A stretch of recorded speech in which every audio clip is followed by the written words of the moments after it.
During the week after Easter, which the St. Mark staff had off, I thought it might be a good psych exercise to name some of the resurrections, that's resurrection with a small r, in my life, because it seemed helpful to be grounded in my own experience in order to appreciate the resurrection of Jesus with a capital R. I came up with what I thought was a moderately impressive list. 1. A relationship transformed. 2. Some significant creative work done during an historic planet-wide pandemic. 3. Good health for over 10 years after a fairly major ventral hernia surgery where one of my lungs collapsed and some people thought I was going to die. Life and death brush hands in a mysterious dance, and sometimes, if we're looking the right way, we can catch a heartening glimpse. Resurgence of life, bursts of energy, banners of hope.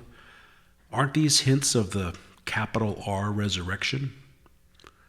When the English poet and Jesuit priest Gerard Manley Hopkins asks Christ to, quote, Easter in us, be a dayspring to the dimness of us, he captures this rooting of a lofty, hard-to-grasp doctrine in ordinary lives.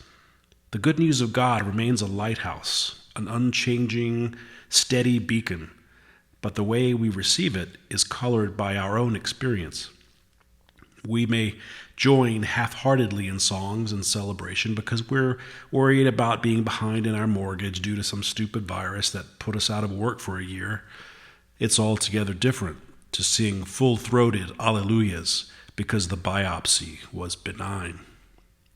As we sow seeds this spring, it's interesting to note how small and unpromising they look. Parents, grandparents, and teachers are sometimes blessed to see a seed they planted.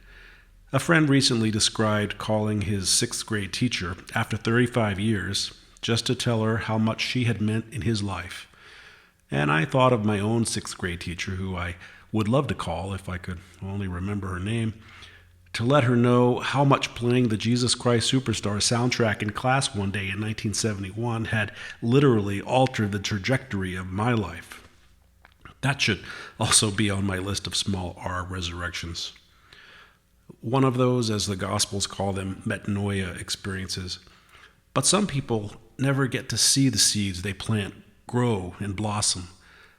I once heard or read an anecdote, and I'm sorry I don't remember where or when or what the source was, so if I'm infringing on some copyright somewhere, oops, mea culpa, the YouTube bots may bust me. A woman goes into a store and finds God behind the counter. What do you sell here? She asks God. Everything your heart desires, God replies. So, quite altruistically, she asks for peace, love, freedom from fear, and happiness for all humanity. God smiles and says, I'm afraid you misunderstood. We don't sell fruits here, only seeds. Sometimes the seed needs to lie fallow in us for a while, awaiting the right conditions to flourish. Maybe we need to first tend the rich soil of grief, or pain, or loss, probing what we can learn from it. At such times, we pray that the tiny seed of hope may grow into the flowering tree of resurrection. If we look closely, we can probably see around us in nature tangible symbols of hope.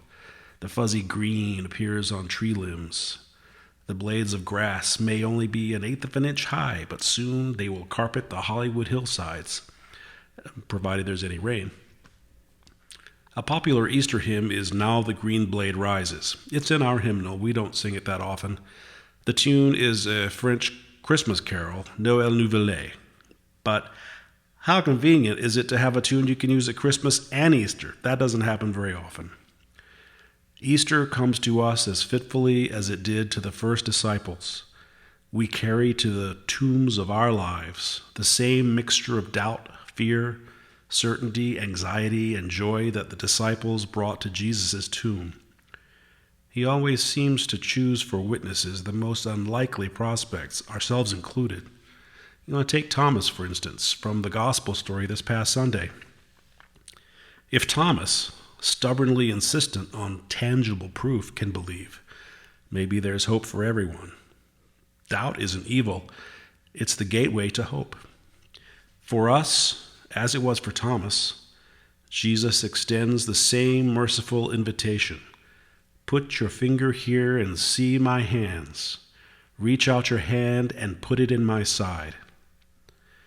Where we might have expected glory and trumpets the first Sunday after Easter, instead, the gospel tells the story of honest, human groping toward truth. It was not a particularly sunny reunion between Jesus and his buds. There was no Vidor toccata playing from the clouds. Nobody dazzled with their resilient faith. It was something better.